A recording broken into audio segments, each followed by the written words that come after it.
RTV app వార్తల్ని క్షణాల్లో చదివే అవకాశం ఉంటుంది. ఒక న్యూస్ పేపర్, ఒక టెలివిజన్ ఛానల్ మీ చేతుల్లో ఎప్పుడూ ఉంటాయి. రాష్ట్ర వ్యాప్తంగా ఎన్నికల ప్రచార హోరు, ఎవరు గెలుస్తారు ఎవరు ఓడుతారు అనేది పెద్ద ఎత్తున లెక్కాచారాలతో ముందుకెళ్తున్నటువంటి పరిస్థితి. ఇటువంటి పరిస్థితుల్లోనే ఏకంగా అనంతపురం జిల్లా తాడిపత్రి నియోజకవర్గం పెద్ద సంచలనం. ఎప్పుడు చూసినా ఎవరు గెలుస్తారు ఎవరు ఓడుతారు అనేది కూడా వారి అనుచరులతో మాత్రం పెద్ద ఎత్తున బెట్టింగులకు కూడా దిగే అంతటి పరిస్థితి ఇక్కడ ఉంటుంది. ఇటువంటి పరిస్థితుల్లోనే తాడిపత్రి నియోజకవర్గంలో కీలకంగా మారనున్నారు కాకర్ల రంగనాథ్. ఇటీవల కాలంలోనే తెలుగుదేశం పార్టీలో కూడా చేరినటువంటి పరిస్థితి. ఏంటి ఈ నియోజకవర్గ పరిస్థితులు ఏంటి, కాకర్ల రంగనాథ్ పార్టీలు మారడం ఏంటి, అసలు ఇదంతా ఏం చెప్తారు కాకర్ల రంగనాథ్ మాటలోనే వినే ప్రయత్నం చేద్దాం. సార్ నమస్తే. సార్ నమస్కారం అండి. సార్ ఏంటి సార్ మీడియా మిత్రులను నమస్కారం. తాడిపత్రి నియోజకవర్గానికి వచ్చేటప్పటికి ఏంటి సార్ పెద్ద ఎత్తున ఎవరు గెలుస్తారు ఎవరు ఓడుతారు అని బెట్టింగ్ కూడా పెద్ద ఎత్తున జరుగుతుంది అని చెప్పేసి ఉంటున్నాం. ఏం చెప్తారు మీరు? ఇప్పుడుండే పరిస్థితులను బట్టి ఈ గడిచిన ఐదేళ్లలో రాష్ట్రంలో జరిగిన సంఘటనలను బట్టి రాష్ట్రాన్ని దివాలా కోరుతనంలోకి ముందుకు తీసుకుపోయినారు. కాబట్టి ఇప్పుడైతే 100% తెలుగుదేశం పార్టీ గెలుస్తుందని మన నమ్మకం. సార్ ముఖ్యంగా కాకర్ల రంగనాథ్ మొదటి నుంచి, ఎందుకంటే గతంలో కూడా ఎన్నికల ముందు పార్టీ మారారు. అంతకుముందు తెలుగుదేశం పార్టీలో ఉన్నటువంటి కాకర్ల రంగనాథ్ వైసీపీలో చేరారు. ఇప్పుడు మరి తెలుగుదేశం పార్టీలోకి వచ్చారు. ఏంటిది, దేనికోసం? నాకు గతంలో నేను దాదాపు 94 నుంచి జేసీ ప్రభాకర్ రెడ్డి వాళ్ళ కుటుంబ సభ్యునిగా 2016-17 వరకు వాళ్ళ కుటుంబ సభ్యునిగానే కొనసాగినా. నేను చిన్న కొన్ని కుటుంబంలో ఎట్లా అన్నదమ్ములకు మనకి ఎట్లా మనస్కొరతలు ఉన్నాయో అట్లా కొన్ని మనస్కొరతలు వచ్చినాయి. మనస్కొరత రావడం వల్ల నేను ఎక్కడా వద్దు అనుకొని కొన్ని వేరే సంఘటనలు, ప్రభానంద స్వామి కమ్మ సంఘం ఏర్పాటు చేయడము, కమ్మ సంఘం పెట్టడము, కొంతమందికి నచ్చినాయి, కొంతమందికి నచ్చలేదు. కానీ కమ్యూనిటీని కూడా అంతో ఇంతో కొంచెం సాయం చేసి ముందుకు తీసుకుపోవాలనే స్వభావం మాది. కమ్యూనిటీని కూడా ఏకంగా అందరం కలిసికట్టు ఉండాల అని ఒక భాగం. ఇట్లా కొన్ని కారణాల వల్ల 2017 నుంచి 19 వరకు నేను సైలెంట్గా ఉన్నా. ఇప్పుడు ఎమ్మెల్యే కేతిరెడ్డి పెద్దారెడ్డి గారు మా ఇంటి దగ్గరికి వచ్చినాడు. మీరు ఎక్కడా లేరు, మేము కూడా 30 సంవత్సరాల నుంచి మా పరిస్థితులు కూడా బాగలేవు, మాకు ఇది ఒక్కతూరు మాకు సాయం చేయండి, మమ్మల్ని కొంచెం గత ఎన్నికల్లో 2019 వచ్చి నన్ను అడగడం జరిగింది. సరే ఆలోచించుకొని చెప్తానని చెప్పి మా మేనేజర్ గారిని అన్ని ఆలోచించుకొని నేను వైసీపీ పార్టీలో చేరడం జరిగింది. సార్ ఇవన్నీ ఒక ఎత్తు, మీరు రాజకీయాలు కాకర్ల రంగనాథ్ రాజకీయాలు ఒకవైపు చేసుకుంటేనే ఈ సోషల్ సర్వీస్ కూడా ఏంటి, అది ఏమి యాక్టివిటీస్? అసలు నేను వడ్డీ లేని రుణాలు ఈ కాలనీలో దాదాపు ఒక 1200 నుంచి 1300 కుటుంబాలకు నేను ఇచ్చిన. ఇక్కడ వాటర్ ఫస్ట్ చాలా ప్రాబ్లం. ఈ వాటర్ లేనందువల్ల దాదాపు 12 సార్లు బోర్లు వేయించి 2000 లీటర్ల ట్యాంకులు కట్టించి ఇక్కడ ఈ కాలనీలో స్థానికంగా నేను ఇక్కడే ఉండేది, అందువల్ల అవన్నీ ఏర్పాటు చేసిన. ఇంకొకటి వచ్చి కరోనా టైంలో ఒక రోజుకు 5,000 నుంచి 8,000 మందికి డైలీ 68 రోజులు నేను సొంత ఖర్చులతో భోజనాలు ఏర్పాటు చేసినాం.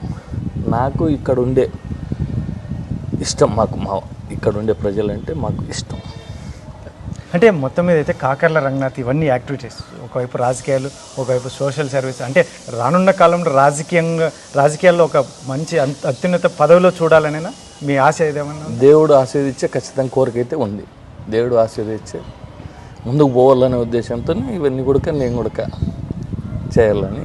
అంటే ఇప్పటికే తాడిపత్రి నియోజకవర్గం అంటే జేసీ వర్సెస్ పెద్దారెడ్డి, ఇటువంటి పరిస్థితుల్లో కాకర్ల రంగనాథ్ ఏం చేయబోతున్నాడు? ఎందుకు పార్టీ మారిన ప్రధాన అంశం ఏంటి అసలు? ఇప్పుడు మారిన అంశం అయితే మెయిన్ కులాలను కొంచెం మా కమ్మ కులానికి సంబంధించి ఇక్కడ నుంచి కొన్ని మాటలు, కులం సపరేట్ అనేది ఒకటి, దాన్ని చూడడం వల్ల కొంచెం నాకు ఇబ్బందిగా అనిపించింది.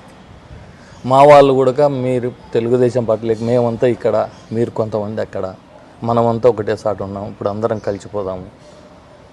అట్లే జేసీ ప్రభాకర్ రెడ్డి అన్న కూడా వచ్చి ఎట్లా తిరిగి మనంతా ఒకటే ఉన్నాం, సావైనా బతికైనా అందరం కలిసే ఉన్నాము అని చెప్పి అడగడంతో నేను పార్టీ మారాల్సి.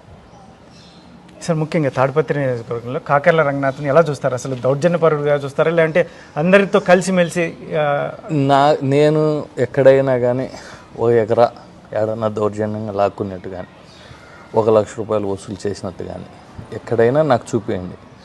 గతంలో మా ఫ్యామిలీ, మా నాయన, మా అబ్బ కాలం నుంచి మా ఊరు ఒక ఫ్యాక్షన్ విలేజ్. దానివల్ల ఎవరో కొంతమంది అనుకోండి నేను దౌర్జన్యం చేసేటటువంటి ఇవన్నీ చేయాల్సిన అవసరం నాకు లేదు కదా. దౌర్జన్యంతోనే ముందుకు పోతా కదా. నాకు ఆ కర్మ అవసరం లేదు. నాకు భగవంతుడు కావాల్సినంత ఇచ్చినాడు. నాకెందుకు దౌర్జన్యం?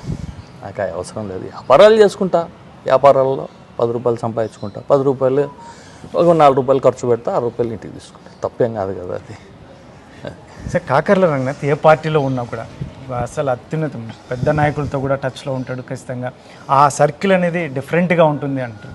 ఈ వైసీపీలో ఉన్నా, ఇటు టీడీపీలో ఉన్నా, ఎక్కడ ఉన్నా నేను అందరితో బాగుంటా, అందరినీ గౌరవిస్తా, నన్ను వాళ్ళు గౌరవిస్తారు. అందువల్ల అందరూ నాతో బాగుంటారు.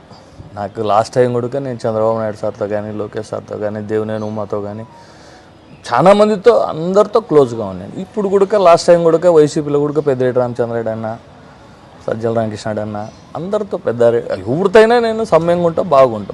మనం అన్న అంటే వాళ్ళు అన్న అంటారు అంతే. సార్ ఇప్పుడు ఎలా సాధ్యం సార్? ఎందుకంటే జేసీ కుటుంబంతో పూర్తి గ్యాప్ వచ్చింది, మరి ఇప్పుడు పార్టీలో చేరారు. ఎలా రిసీవ్ చేసుకున్నారు జేసీ? నన్ను చెప్పాను కదా, ఒక కుటుంబ సభ్యుల్లాగానే నన్ను ఆయన ఎప్పటికీ నన్ను తమ్ముళ్ళలాగానే భావిస్తాడు. నేను మీ పార్టీ మారినా కానీ నేను ఏ రోజు నన్ను ఆయన విమర్శించలేదు, నేను ఆయన విమర్శించలేదు. పార్టీ మారినా కానీ ఆయన నన్ను విమర్శించలేదు, నేను ఆయన ఎక్కడ విమర్శించిన దాఖలు లేవు. ఎక్కడే కానీ ఏది ఉండదు. మాది కుటుంబం మాది లేదు, సరే అవసరం లేదు. మేము విమర్శించుకోలేదు. ఆయన నన్ను ఎప్పుడు ఒక పల్లంత మాట నన్ను అన్నాడు, నేను ఆయన అన్నాను కాదు. మాకు అభిమానం ఎప్పటికీ ఉండేది. కొన్ని కారణాల వల్ల నేను బయటకు పోవాల్సిన పరిస్థితి వచ్చింది. అంటే ఏకంగా ఇప్పుడు మీరు వేరే పార్టీలో ఉన్నప్పటికీ కూడా జేసీ ప్రభాకర్ రెడ్డి ఇంటికి వచ్చి మిమ్మల్ని మీ ఇంటికి వచ్చి టిఫిన్ చేయడం ఇవన్నీ ఎలా? అసలు మామూలుగానే కుటుంబ సభ్యులం ఒకటే. ఇంక నేను చెప్పడం మీకు కుటుంబ సభ్యులమే. నేను ఆడున్నా కానీ పెళ్ళిళ్ళల్లో, ఫంక్షన్లలో ఎక్కడున్నా కానీ ఏరా బాగుండవా అంటే నా బాగుండన్నట్ట, ఆరోగ్యం ఎటు నిన్న అట్లా మామూలుగా మనం అంతా బంధువులం ఎట్లా మాట్లాడుకుంటాం అదే రకంగా మాట్లాడుకునే వాళ్ళమే మేము. మాకు వేరే ఏం లేదు. నాకు అంతా ఇంత తాడపత్రులో సాయం చేసినది, ఒక చేయి పట్టుకొచ్చినది ఒక జేసీ ప్రభాకర్ రెడ్డి. ఇది 100% వాస్తవం. మీ ఎదుగుదలకు, నా ఎదుగుదలకు కారకుడు ఆయనే. వర్కులు కానీ ఏదైనా కానీ నాకు ఆర్థికంగా బలపరచడంలో కానీ, ఇట్లా నడుచుకోవాలని చెప్పడంలో కానీ నాకు అండగా నిలబడేది ఆయనే. వాళ్ళ ఫ్యామిలీలో నాకు జేసీ ప్రభాకర్ రెడ్డి నాకు అన్నీ ఆయన. మరి ఇప్పుడు ఎట్లా ఉందండి? ఇప్పుడు ఆయన తనయుడు సేమ్ అట్లే ఉన్నాం. ఇప్పటికేం తగ్గలేదు. నేను కూడా చేరినాలే అయిపోయిందని ఆఫీస్లో కూర్చోలేదు కదా. నా ఇంట్లో ఎలక్షన్ మాత్రమే చేస్తాను. పొద్దున్న సాయంత్రం నా ఇంట్లో ఎలక్షన్. మీ తమ్ముళ్ళలాగే అంతే కదా, సేమ్. ఇంకా మా అన్న కొడుకు తంగేమో ఇంక అంతే కదా. మేమంతా ఒకటి కుటుంబ సభ్యులం. అదే ఎలా ఉంటుందండి? ఎందుకంటే గతంలో అస్మిత్ రెడ్డి ఒకసారి పోటీ చేసి ఓడిపోయారు. అది ప్రజలు గుర్తుపెట్టుకుని ఈసారి ఏమైనా గెలిపించే అవకాశం 100% గెలుస్తాడు. 100% గెలుస్తాడు. 106 జేసీ అస్మిత్ రెడ్డి అని శాసనసభకు 100% శాసనసభ గేట్ అనేది తాకుతాడు. ఏంటి ఆ ధైర్యం? మా ఎలక్షన్ మేము అందరికీ మంచి చేసిన వాళ్ళమే, చెడు చేసిన వాళ్ళు. అభివృద్ధి ఈరోజు ఈ తాడపత్రి ఈ రకంగా పచ్చగా, ఈ రోడ్లు ఈ రకంగా ఉన్నాయంటే వాళ్ళు అభివృద్ధి చేసినారు. ఈ 5 ఏళ్లలో మనకి ఏం జరిగినది అంటే ఒకవైపు వాళ్ళు కూడా వైసీపీ నాయకులు కూడా చెప్తున్నారు జగన్మోహన్ రెడ్డి చేసిన అభివృద్ధి కానీ, సంక్షేమ ఫలాలు కానీ ఖచ్చితంగా మరొకసారి ఇక్కడ తాడిపత్రి పెద్దారెడ్డి కానీ అక్కడ ముఖ్యమంత్రి జగన్మోహన్ రెడ్డి అప్పు చేసి సంక్షేమ పథకం వేయడం అంటే కరెక్టేనా? ఈ పొద్దు మనం ఒక్కొక్క తల మీద ఎంత అప్పు ఉందో తెలుసా మనందరికీ? ఎవరికైనా తెలుసా అది? అప్పులు చేసి కూడా మనం రాష్ట్రాన్ని పాలిస్తున్నామంటే మనం ఎక్కడ పోతున్నాం? లాస్ట్కు బ్రాందీ మందు మీద కూడా బ్యాంకు లోన్లు తీసుకొచ్చినారు. మందు మీద కూడా ఇప్పటికీ ఇంకొక 10 సంవత్సరాలు కట్టబడుతుంది బ్రాందీ షాపులకి. ఇట్లా ఎన్ని ఉన్నాయి. ముఖ్యమంత్రిగా జగన్మోహన్ రెడ్డి ఫెయిల్యూర్ అంటారా? 100% అది 100% ఫెయిల్యూర్. సంపద సృష్టించి పంచడం వేరు, అప్పు చేసి పంచడం వేరు. అప్పు చేస్తే ఈరోజు నేను సపోజ్ కుటుంబ పెద్ద నేను అప్పు చేస్తే తీర్చాల్సింది ఎవరు? నా కొడుకులు. ఇది కూడా అంతే కదా. అందుకు సంక్షేమ పదాలు పంచాలంటే ఫస్ట్ సృష్టి చేయాలి, సంపద సృష్టి చేయాలి. ఇప్పుడు రైతు పొలంలో ఒక విత్తనం వేస్తాడు, విత్తనానికి ఎన్ని విత్తనాలు వస్తాయి? ఆ 10 విత్తనాలు వచ్చేనే కదా నీ చుట్టుకారం మనం బతికేది. అదే లేనప్పుడు వేస్ట్ కదా. అది అంటే మొట్టమొదటిసారి అస్మిత్ రెడ్డి అసెంబ్లీకి వెళ్ళబోతున్న ఎమ్మెల్యేగా కూడా గెలవబోతున్నాడు అని చెప్పి ధీమా వ్యక్తం చేస్తారు. 100% గెలుస్తాడు. దాని విషయంలో ఎంతైనా సరే దేనికైనా ఖచ్చితంగా గెలుస్తాడు. అసెంబ్లీ గేటు తడతాడు, అసెంబ్లీలో కూర్చుంటాడు, అధ్యక్ష అని ప్రమాణ స్వీకారం చేస్తాడు. తథ్యం, ఇది తథ్యం. రాష్ట్రంలో ఫస్ట్ గెలిచేది అస్మిత్ రెడ్డి. ఎట్లా ఉంటుంది సార్ ఇప్పుడు సోషల్ యాక్టివిటీస్ కూడా మీరు ఇలాగే రాజకీయాలు ఒకవైపు, సోషల్ యాక్టివిటీస్ ఒకవైపు కంటిన్యూ చేస్తారు? ఇప్పుడు ఎలా కొనసాగుతానో సేమ్ అట్లనే కొనసాగుతా. ఇప్పుడు ఏ పద్ధతిలో ఉన్నామో అదే పద్ధతిలోనూ 2026 కూడా కాన్స్టిట్యున్సీలు డివైడ్ అవుతాయి. ఏ మండలాలు ఎక్కడ పోతాయో ఎవరికి తెలియదు. పరిస్థితులు వేరే అవుతాయి. నెక్స్ట్ ఊరు బాగుపడాలంటే ప్రభాకర్ రెడ్డి ఆయనకు వయసు అయింది, ఎన్నాళ్ళని చూసుకుంటాడు, ఆయన చూసుకోవాల్సింది. మేమంతా వెనకాల పాటు ఉండి మేము కూడా తోడుపాటుగా అదే కావాలని ఏం లేదు కదా. దండిగా ఉన్నాయి. ఏదైనా కానీ సీట్లో కూర్చోవడానికి ఇంకా పదవులు ఉన్నాయి, దాన్ని తీసుకోవచ్చు. నేనైతే అస్మిత్ రెడ్డిని ఎమ్మెల్యేగానే ఉంటాడని నేను. అయితే కాకర్ల రంగనాథ్ ఎప్పటికీ ఇట్లా నాయకులతో కానీ ఇటు సామాన్య ప్రజలతో కానీ ఇలాగే కొనసాగుతాడని? 100% ఇట్లానే ఉంటా. నాకు ఇదే ఇష్టం. కాకర్ల రంగనాథ్ ఎన్ని తాడిపత్రి నియోజకవర్గంలో నా అంచనా 15 నుంచి 20,000 చేయగలుగుతాం అనేది నా ధీమా.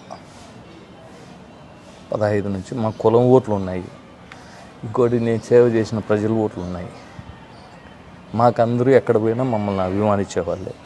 ఒకతూరు మా కూడా క్యాన్వాస్ చేసింటాను చూడండి. నేనేం డబ్బులు ఇచ్చి పిలిచకపోయేవాని కాదు, మందు పోసి పిలిచకపోయినవాని కాదు, బిర్యానీ ప్యాకెట్లు ఇచ్చి పిలిచకపోయేవాని కాదు. నాకు అవి 2 అలవాట్లు లేవు. అంటే మొన్న మీరు పార్టీలో చేరినప్పుడు దాదాపు వేలాది మందితో చేరినటువంటి వారంతా కూడా స్వచ్ఛందంగా మీ అభిమానం ఒక్క ఫోన్ కాల్తో నేను ఎవరిని ఇంటికి పోయి పిలిచలేదు.